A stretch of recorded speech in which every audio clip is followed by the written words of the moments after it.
Welcome again all the students of class 8. I hope you are enjoying and understood my videos. Today we all are discuss about harvesting. Harvesting that means फसल की कटाई. Okay बच्चों, हम इसमें यह जानेंगे कि फसल की कटाई कैसे होता है और उसका सेपरेशन कैसे किया जाता है. ठीक है, तो चलिए स्टार्ट करते हैं.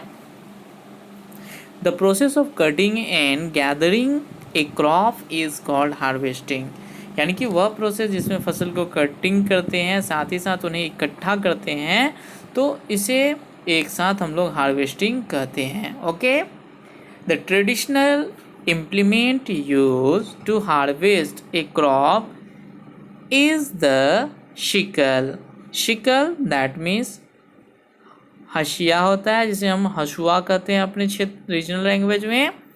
Modern farmers use A harvester.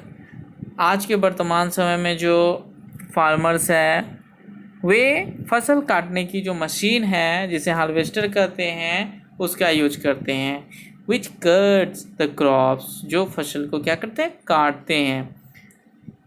A harvester can be combined with other machinery that threshes and glean the grains as well. It is then called a combine harvester or combine. बच्चों, अब इस harvester के साथ एक और machine जिसका नाम जो क्या करता है, फसल को छोटे छोटे टुकड़ों में बदल देता है उसके प्लांट को, और हमारे जो अनाज है, सीरियल्स है, उसे साफ साफ उस चाप से अलग कर देता है. तो इसे हम लोग कंबाइन हार्वेस्टर या फिर कंबाइन के नाम से जानते हैं. ठीक है, अभी हाल ही में हमारे यहाँ वीट का हार्वेस्टिंग हुआ है, तो आप लोगों ने देखा होगा कि इसमें थ्रेशर का किस तरह से यूज होता है. आगे हम लोग जानते हैं. After the crop is gathered the grain is separated by a process called threshing. बच्चों, जब हम क्रॉप्स को एक जगह इकट्ठा कर लेते हैं तो अब उस क्रॉप्स में से जो ग्रीन है, अनाज है, उसको जो सेपरेट करने का प्रोसेस है उसे हम लोग थ्रेशिंग कहते हैं. ठीक है, this can be done manually by striking the crop against a hard surface or by making farm animal trample over the crop. बच्चों, हम फसल से ग्रेन को अलग मैनुअली भी कर सकते हैं, यानी कि इंसानों के द्वारा भी कर सकते हैं, और ट्रेडिशनली किया भी जाता था. पहले के समय में क्या किया जाता था, जो बंडल ऑफ क्रॉप्स होता था उसको किसी हार्ड ऑब्जेक्ट पे क्या किया जाता था, जोर जोर से मारा जाता था, स्ट्राइक किया जाता था.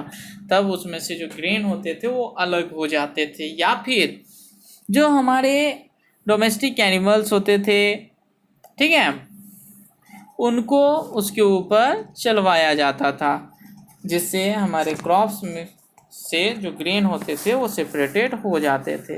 लेकिन आज का तो मॉडर्न युग है, आज सारा चीज़ मशीन से होता है, इसलिए आजकल फूड का सेपरेशन भी मशीन के द्वारा ही होता है. चलिए नेक्स्ट जानते हैं. A machine called a thresher is used to do the job in modern farms. Else combines are used to harvest, thresh and winnow. बच्चों, आज के मॉडर्न युग में क्रॉप्स को कटिंग करके उससे ग्रेन को सेपरेट करने के लिए जो मशीन का यूज किया जाता है उसे थ्रेशर कहते हैं. और आधुनिक जो फार्म्स है, खेत है, वहाँ पे इसका यूज बड़े पैमाने पर होता है. फसल की कटाई, ठीक है, उसके बाद उसको इकट्ठा करना, साथ ही साथ उसको छोटे छोटे टुकड़ों में बदल के उसके ग्रेन को सेपरेट करना, और पूरे साफ साफ ग्रेन को अलग कर देना। ठीक है, विनोइंग मतलब होता है फटकना, यानी कि साफ साफ ग्रेन को अलग फेंक देता है और जो चाफ होते हैं, जो भूसा होता है, उसको अलग फेंक देते हैं। ठीक है, winnowing means separating the outer cover और चाफ फ्रॉम द ग्रेन। बच्चों, विनोइंग कहने का मतलब होता है कि ग्रेन के ऊपर जो कवर होता है और जो उसके पूरे स्टीम होती है उसे ग्रेन से अलग कर देना। It can be done manually by dropping the grain and chaff from a height and letting the wind blow away the chaff। बच्चों, इस प्रोसेस को हम थ्रेसर के अलावा हम मैनुअली भी करते हैं। छोटे जो फार्मर्स हैं वो इसको करते हैं, या फिर ट्रेडिशनल यानी कि ओल्ड टाइम में ऐसा किया जाता था कि हवा जिस डायरेक्शन में बह रही है, तो हवा जब बहती थी तो क्या करते थे हम अपने ग्रेन्स को, जिसमें भूसा वूसा सब चीज़ मिक्स रहता था, तो उसको हाइट से, ठीक है,